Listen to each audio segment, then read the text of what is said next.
heroes, and its cooldown is reduced for each hero it hits.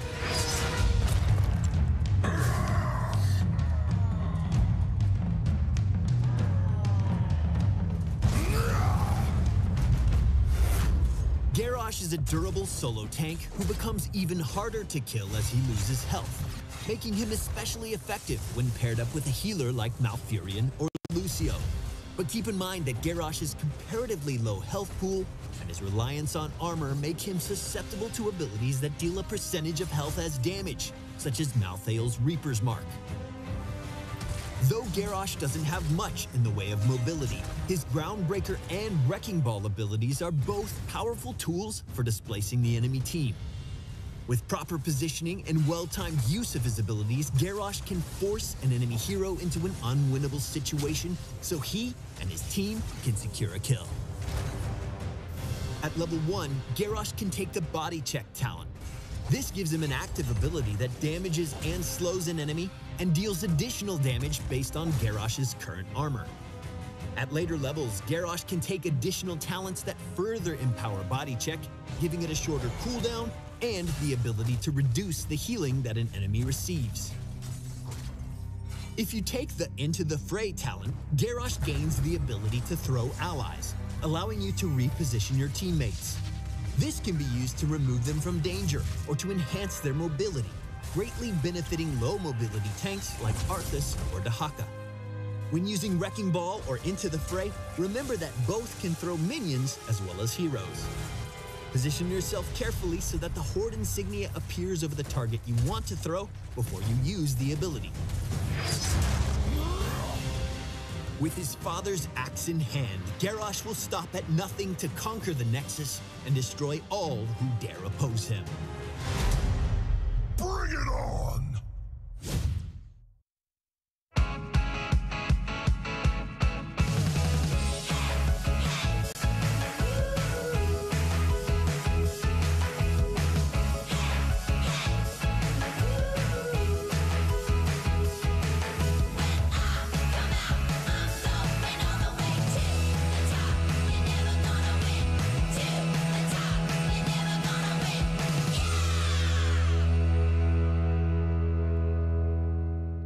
Welcome back to HGC, where currently we are one game away from Superstars, SpaceStation Gaming getting their first victory of Part 2. How long do you think that's going to take? For you or for me? For both of us? Both, yes. I'm going to give it at least another week. You know, I don't think it would have been that bad. It's more of like because we haven't cast them yet. The more I cast them, the more SpaceStation comes to my mind. The same with Lag Force. But, you know, I'd probably give it one more week. It's the double S's.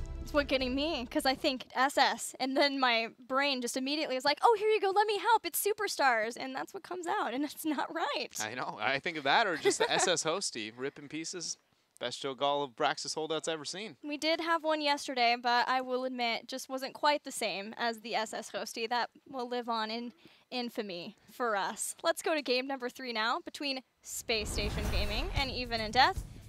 Even in Death has chosen Sky Temple to make their stand.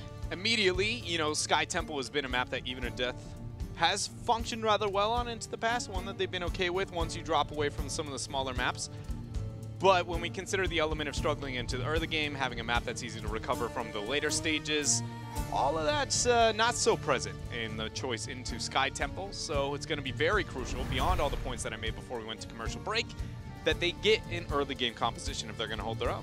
Yeah, probably not wanting to bring back the Apather composition of Cursed Hollow.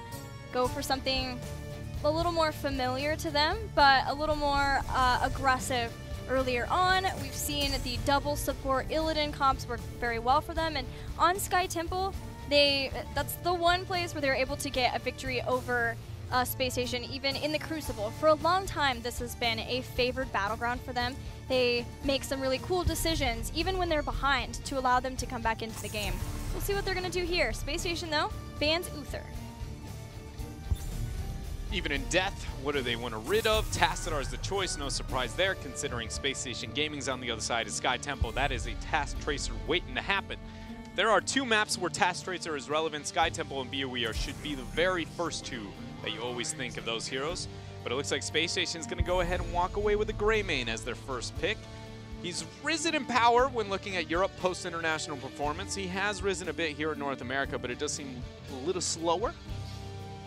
Although for SpaceStation, it seems like it is the #1 for them. And it's a little bit of, we're seeing a different type of build from him, that we're getting more of the Hankono style that we saw at the Eastern Clash, back to more of the Worgen build. But also, it falls down to being sort of an Equinox hero and a Jason hero. Jason played him in the last game. So like Roll20 in the past, it is a flexible hero for this team.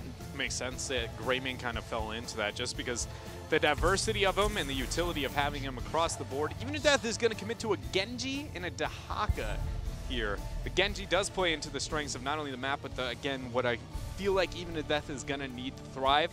Still not totally convinced into the Dahaka, but I mean, it's not because Dahaka is a bad pick. You know, it's just, is this enough for them to really gain the upper hand on Sky?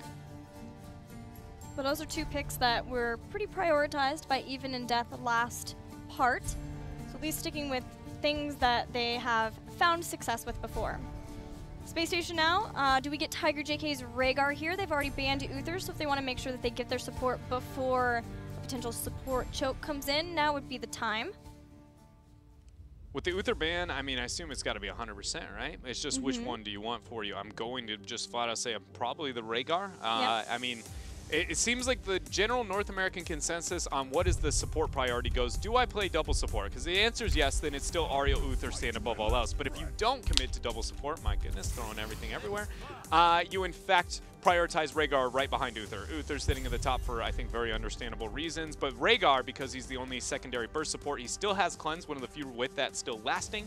More importantly than anything, he has, and since his original formation, has been one of the strongest wave clear supports to exist. So he has a lot of diverse utility. Everything about him is still like just safe and solid still. You talked a little bit about the flexibility of Greymane, and on our website, I believe there was an article that was released with Bakery talking about the flexibility that Greymane can provide. Just the different ways he can be built. We've talked about that, but even the ways that he can be played, the things that he brings to a team, things for like murking, wave clear sieging. He's got that burst damage versus warriors. He can constantly chuck out the cocktails. He just brings so much utility to a team. I mean, he flat out has, he can play auto attack centric, he can play percentile damage centric, he can do melee like mobility centric, he can go with just flat out being a poker with his flask build, which is the most common. He's got a single target burst reset as one of his heroic options, and the other one is being a percentile damage on a short cooldown. There is no case where Greymane is a bad choice, which is why he is so very popular. And you know, it's no surprise, like at the top of the end of the drafts, we've always talked about you want to keep it as vague as possible, as little commit as little as possible while still being as effective when it comes to limiting your opponent while enabling your team. Well, Falstad will be able to give some reset possibilities if Genji goes into Dragon Blade, and situation is less than ideal for SpaceStation. We've got bans on Anubarak and Li Ming. Abathur once again, a double global, and Karzim for Hal. All right, I'm gonna throw it out. Are we ready? Yes. I mean, it's not that bad. Just so we see Abathur on Sky Temple. We talk about the power struggle of early game and the effect of Mule and what you need to make him try and have happen. That is already a very difficult thing to be able to run. We saw how hard it was on Cursed Hollow, whereas the map where Abathur doesn't have any map questions in terms of his power level overall. It is committed to a Genji, so I want to say, like, I feel like it's going to be a positive thing. They have Karzim, also early game skirmishing, probably outstanding compared to every other support there. Soft synergy with the Abathur. In all cases, that Dahaka is still kind of like a doesn't match the rest or drop away from the Abathur. I feel like these are, again, kind of matching that slow macro play on a map where you're not going to be able to get it, and more importantly, against an opponent who's just flat not letting you have early game at all. Yeah, I'm wondering if maybe the difference having Karzim instead of Brightwing, and then having Dahaka instead of Brightwing, so if they want a secondary soak, they're not committing their support to it this time around, might be able to make the difference for Even in Death. But it does seem troubling that this style has not been working so far for Even in Death versus SpaceStation. And now SpaceStation gets ETC. They have fantastic boss control between their heroes. We've already seen Casanova's ETC. They're going to round things out with Sonya. Really like the Sonya here. I believe we've only seen 2 Sonyas in North America in all of phase number 2, and if so, it was very few and far between, and most likely on Infernal Shrines. This one, though, is very different than the rest. It's a response to the Genji on the other side of the table, and really just all the melees with lack of hard crowd control. We know that this last pick is going to be a main warrior with hard crowd control, but it's still, everybody else lacks so much that she's going to be a huge problem that very few heroes are going to be able to deal with. I think it was a really creative adjustment for SpaceStation. Yeah, SpaceStation always has the capabilities to flex into what they truly believe, especially for Equinox's hero.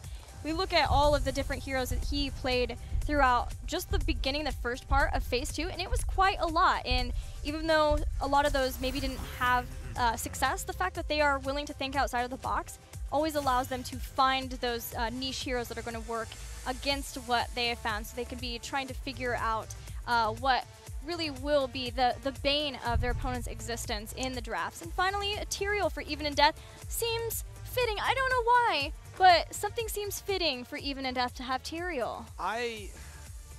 I just want to say that I adore what Even in Death is trying to do in these drafts. Like, they're making a lot of really cool plays. They have a double Genji now with a Karzim and a Tyrael Deathball composition.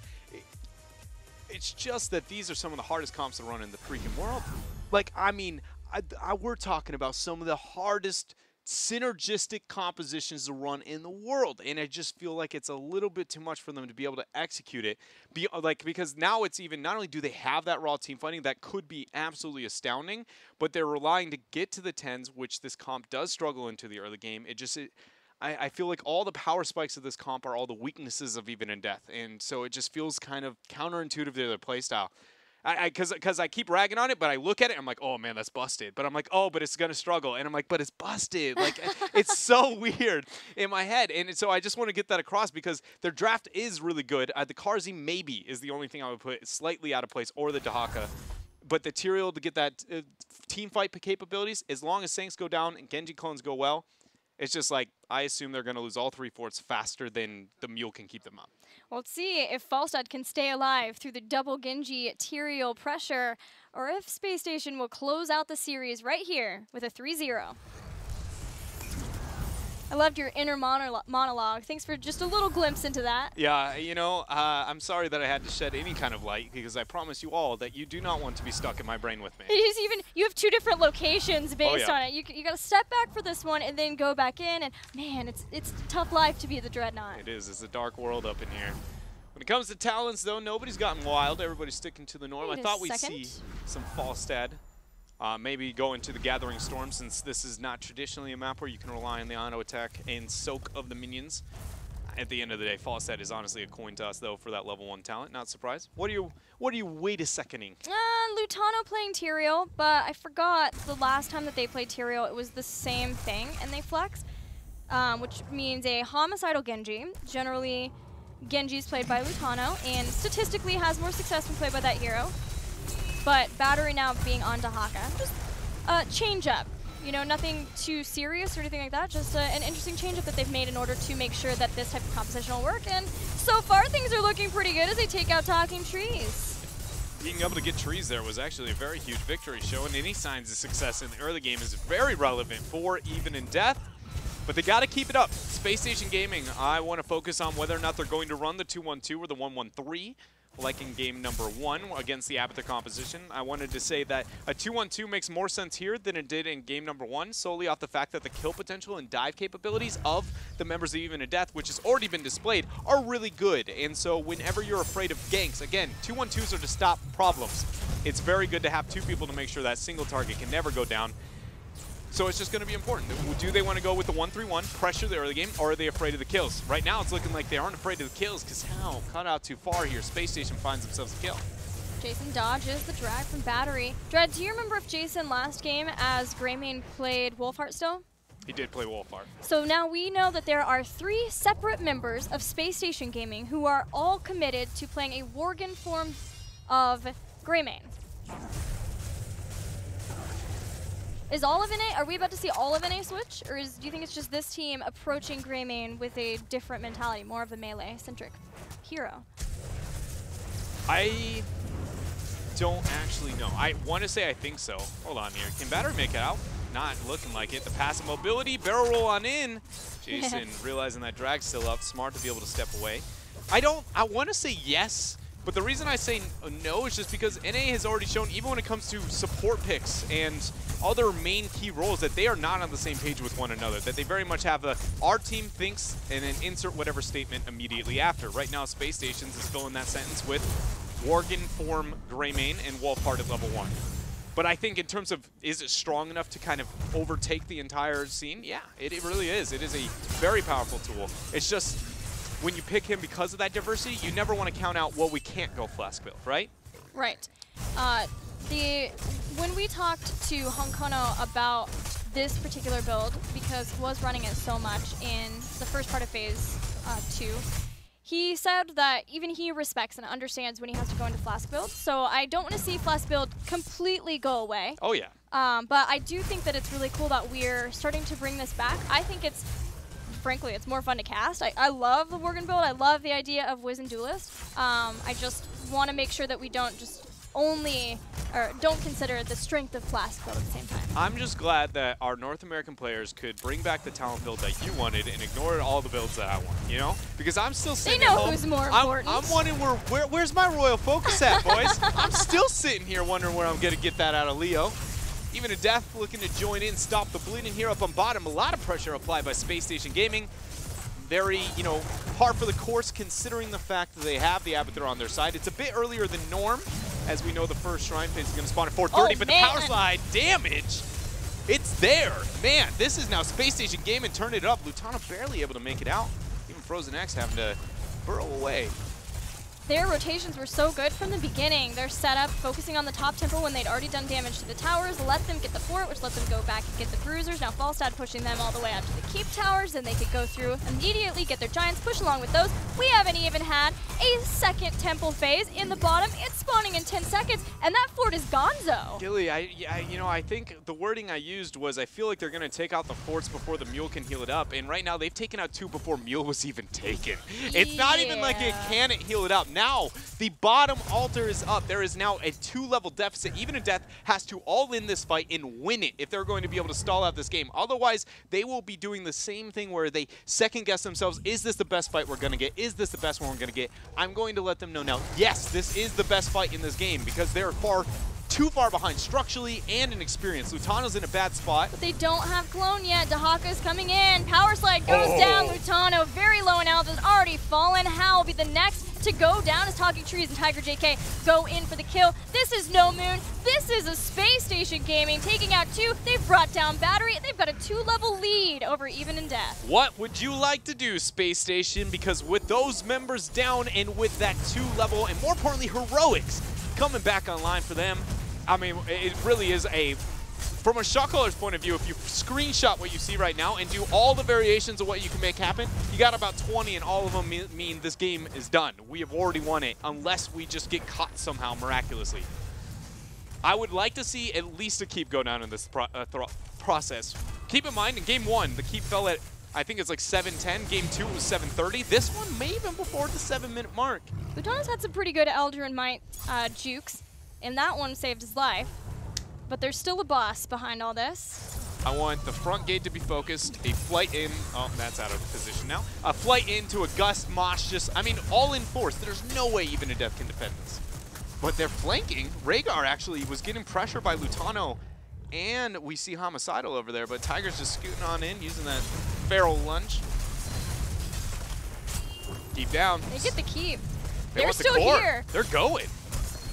What do they have? They don't have Gus. The initiation's going to happen here. Battery's already going down. Battery's dead. SpaceStation hanging out all together, bringing down members one at a time. They take out Lutano. Remember, Gilly, the respawn timers are fairly short, but the boss is on the core. The shielding has not dropped. Tiger JK goes down. The mosh pit's going to go down, and now Hal is the only man standing, 80% and counting. The core seems to be falling. Mule is dropped, but it doesn't matter. This is GG. SpaceStation Gaming taking the quick 3-0 in absolute dominant fashion over Even in Death. Revenge, checkmark, achieved. 3-0 over Even in Death. 6 minutes, 30 seconds. Yeah, that one, they were just looking at me and they're like, Dread, that 7-minute keep, like, who cares? What about a 6-minute core? Have you ever thought about that? And the answer was no, I had not, SpaceStation. Thank you. Well played. I thought between, so like the reason why I thought they would actually hold off in that case is because they failed on the Gust, which was one of your best early game core like decision-making tools, right? Sanctification is a really good anti-core tool on the other side of the table. More importantly, if you fail that, there's a mule. You're on Sky Temple with a 2-level lead. If you miss that, that is one of those cases where if you win it, you win the game. If you lose it, literally the only way you could have lost. I mean, it is actually on Sky Temple, because we always talk about the experience, the structure, and that big of disparity in both avenues. I just don't see the point of recovery outside of huge misplays. So I respect the bold confidence by SpaceStation Gaming and willing to take that last core call. Yeah, and as I said at the beginning or the end of game number 2, it makes me feel really happy to see SpaceStation have such a dominant victory and play so well, so concerted with each other, especially after their series versus Lag Force. There was a lot of anti-synergy between people like Jason and Casanova. There's a little bit Equinox and Casanova, a lot of the front line for the team. But I'm really happy to see that all their hard work, the boot camping, getting picked up by a sponsor, that they've been able to recover, and within one weekend too. Yeah, I think that's the biggest thing for me is because it wasn't just like, and it's not just like they played a little bit better. That was a very different version, I feel like, than what we experienced from them versus Lag Force. So to be able to have that here and be such a positive sign is really good going forward. We're waiting to hear from Talking Trees from SpaceStation Gaming. He played awesome, had a lot of different roles, being in the Dahaka even in game number 2, so to switch up and allow Jason to play the Lunara. I'm interested to see what they think about their roles. But moving forward now, SpaceStation, that win puts them in the 5 wins club that we talked about. Everybody's looking to have a part of the 5-win club party. Yeah, they are. And it's really important for them to end this weekend on a win, especially after losing to Lag Force, because if they want to remain a contender for the playoffs for HGC finals, being able to get a win here and then start ramping up the momentum so that they're in a good place for that. But let's check in with Trees now. Talking Trees is here. Hey, Trees, congratulations. You guys had the victory over Even in Death, 3-0. That last game was it was very fast. Yeah, it was they were all pretty fun games, but like the last game we're just like, wait a minute, we can core. Let's just go home, dude. Well, I wanted to talk to you about your loss versus Lag Force. Were you guys what was going on there? Were you preparing more for Even in Death, not really thinking that Lag Force would come in and play the way that they did, or was it just an off day for you guys?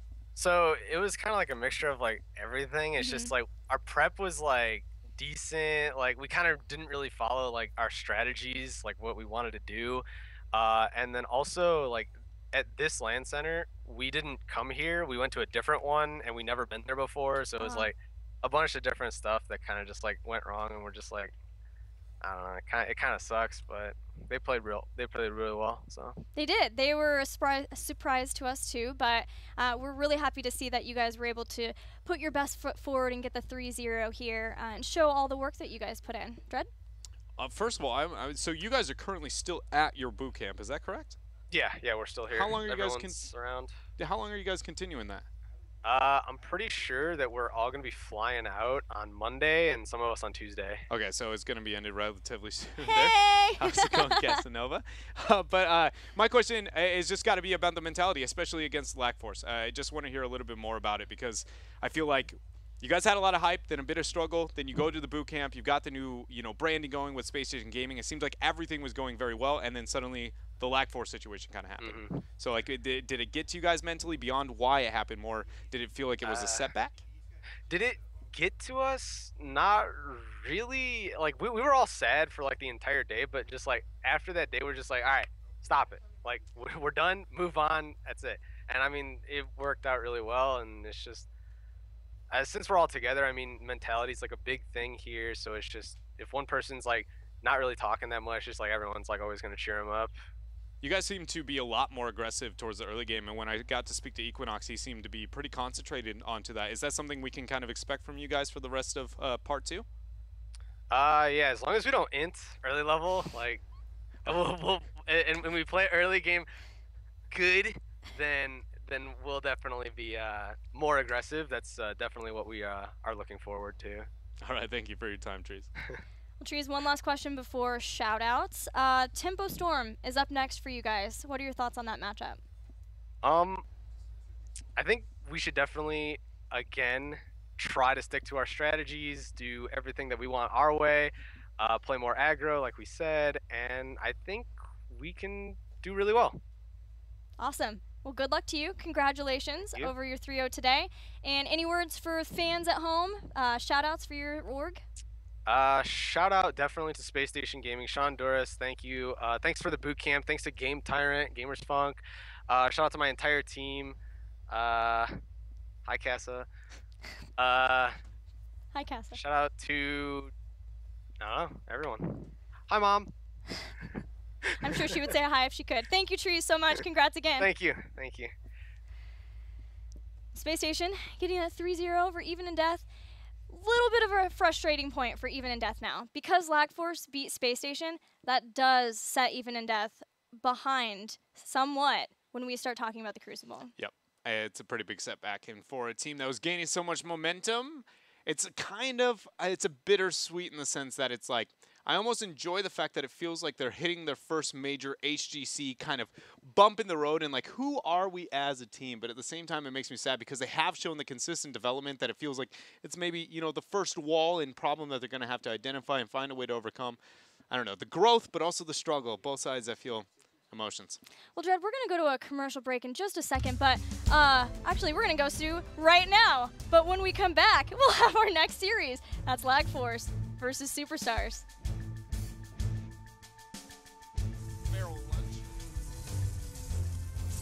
Keep down. Look at the keep. They They're want the still core. here.